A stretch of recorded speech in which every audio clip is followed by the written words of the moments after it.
Did you have a great holiday? Mm-hmm. Good. Well, you were absent last time I was here, and I missed you terribly.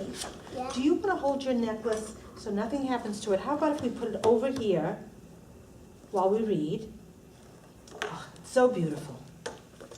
So beautiful. Okay. Today I'm going to share with you a very special story. And this story is called The Secret Science Project That Almost Ate the School. What's that? I don't know. I think we're going to find out, though. I wonder if that's part of the science project. So do you think this book is going to be real, story is going to be real or make-believe? Real. You think it's going to be real? Let's find out. Uh-oh. How it's almost going to eat the school? I don't know, but we're going to find out. Here we go. I was grumpy. I was grouchy. I was slouching in my chair. I was thinking grim and gloomy thoughts about the science fair. Who do you think is telling the story? Does she look very happy? No. No.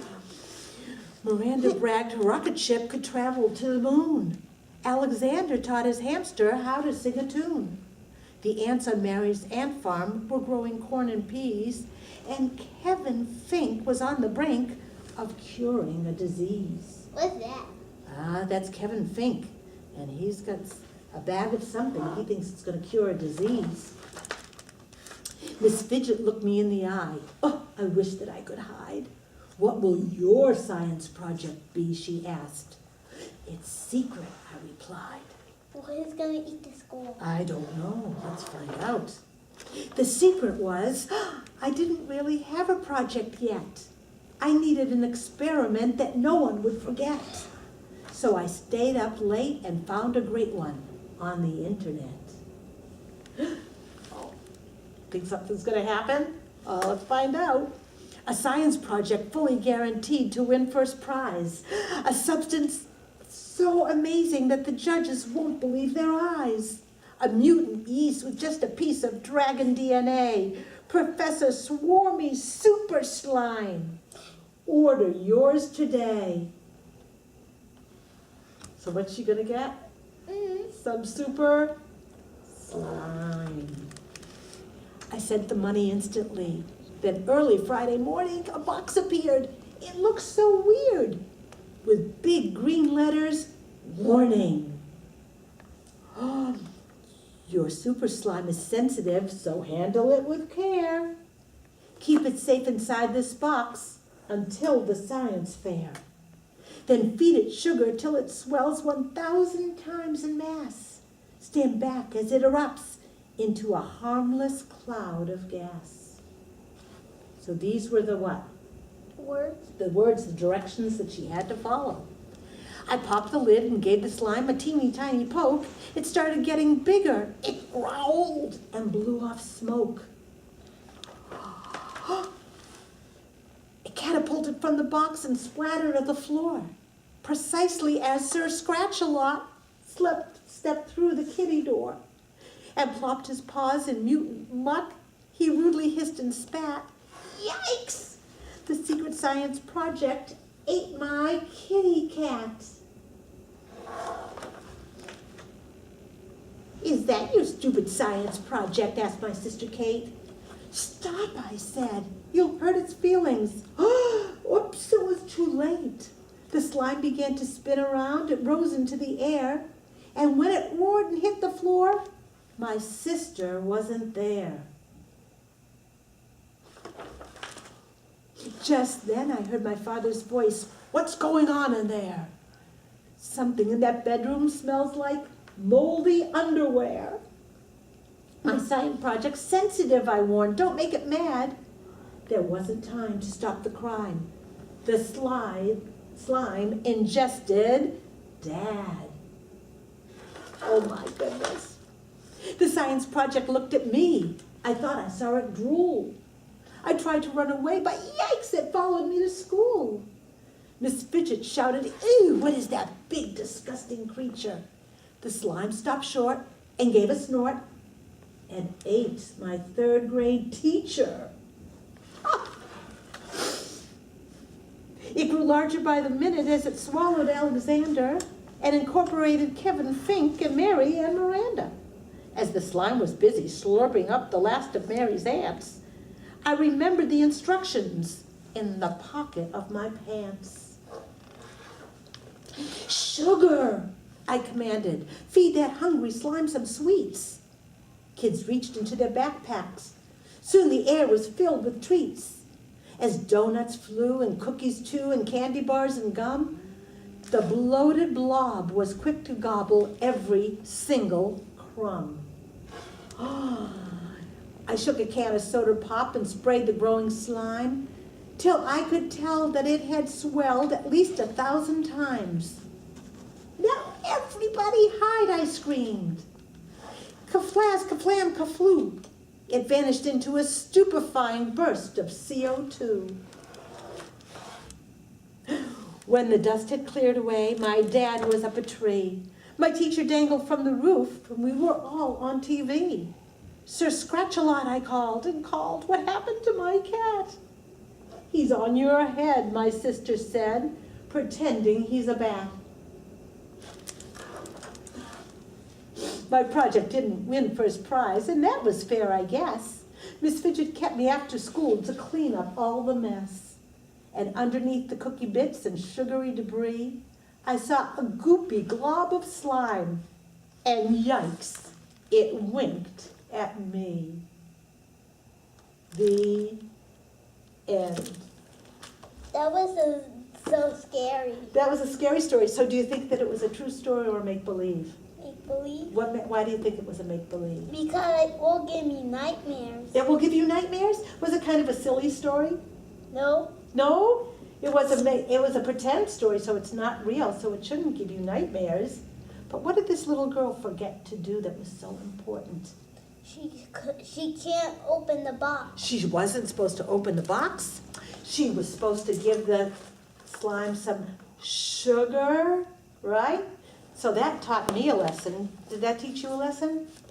Why did you put on my doggy?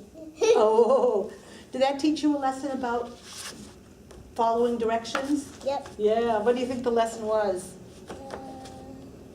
The lesson was she couldn't open the box, or only if she's permission to open the box. Right, so it's important to follow directions. Yeah. Last time we met, we read a book called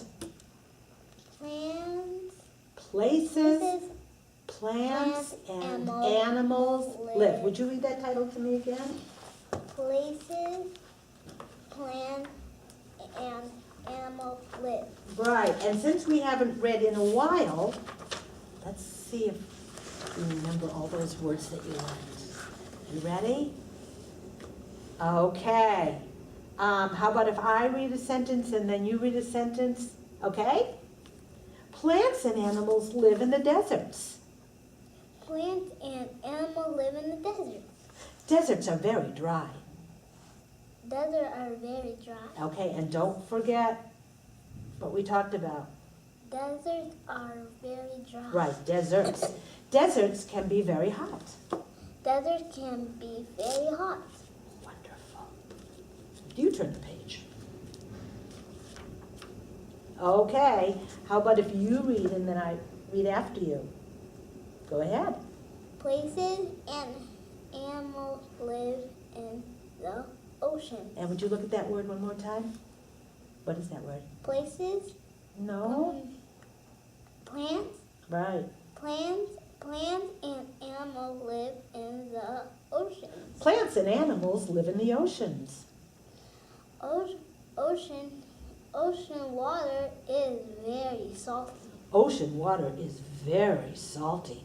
And I love that your voice, you use expression with your voice. Do you know what that means? What does it mean? Inspection? It means that you make the words sound so interesting when you read them.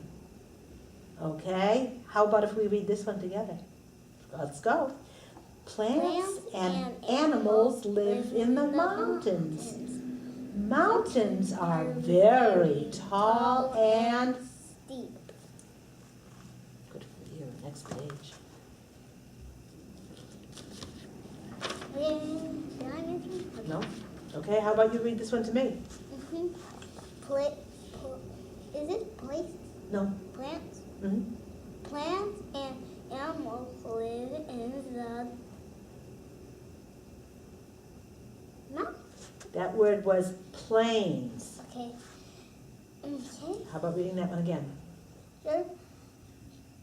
Plants, Mm-hmm. plants and animals live in the plains. Great. Plants and animals live in the plains. Okay. Places. Plains? Plains are very grassy and flat. Right, and here's a picture of the plains. And you can see grasses growing up, and they're very flat. Okay, so the Yeah. mountains are very steep and tall, and the plains are very flat. Okay, go ahead. Okay. Places or plants? You tell me. Plants, Right. plants and animals live in the rivers. Plants and animals live in rivers. River water is not salty. River water is not salty. Did I say one? No? Yes, I did. Okay. Plants, Mm-hmm. plants and animals live in the rainforest. Right, live in rainforests. Good for you. Rainforests are very wet. Rainforests are very wet. You remember so many of these words. Mm-hmm. Okay, so I think that we didn't get this far, and I'm going to ask you to read this to yourself, and I'm going to ask you to underline any new words that you might have. Mm-hmm. Anything that's tricky. So here you go. Okay. Okay. Plants and Okay, read it in your head. Okay. Oh. Okay. Is this a word that's tricky to you or not? Hmm.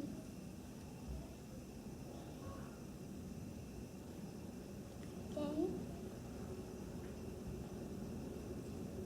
Okay, were there any other tricky words on that page?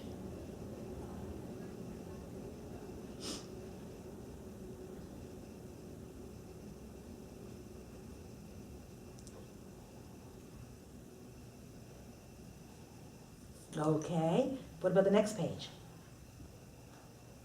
And this one. Okay, Okay.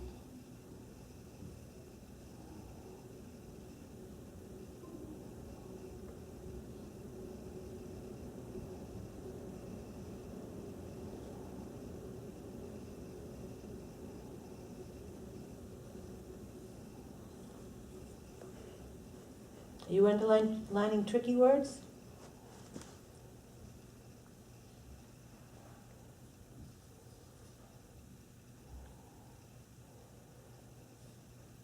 I think you know these words.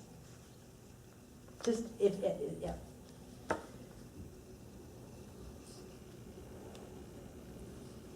Can I ask you why you're circling all the words? I don't know. What are you supposed to be doing? Underlining tricky ones? Sure. Okay, I know these ones. okay. How about this word? Is that a tricky word? Sure. It is? Yeah. Would you underline it, please? That word says around. Is that a tricky word? That word says world. Thank you. All right. On this page, it talks about a place that you may not have ever heard of before. And Rocks. it's got rocks on it, and it's called the tundra. What's that? That's an animal, and it looks like a fox, doesn't it? No, it's a coyote. Is it a coyote? It looks like a coyote, too. Okay, so this is called the tundra. Can you say tundra? Tundra. Okay, Tundra, tundra. Tundra. all right. And this word says, Mm, you know this word because it was on another page. uh, And you just read it to me. I think. It's trees. Trees. trees. Okay, here we go. I'm going to read the page and then I'm going to ask you to read it, okay? Plants and animals live in the tundra.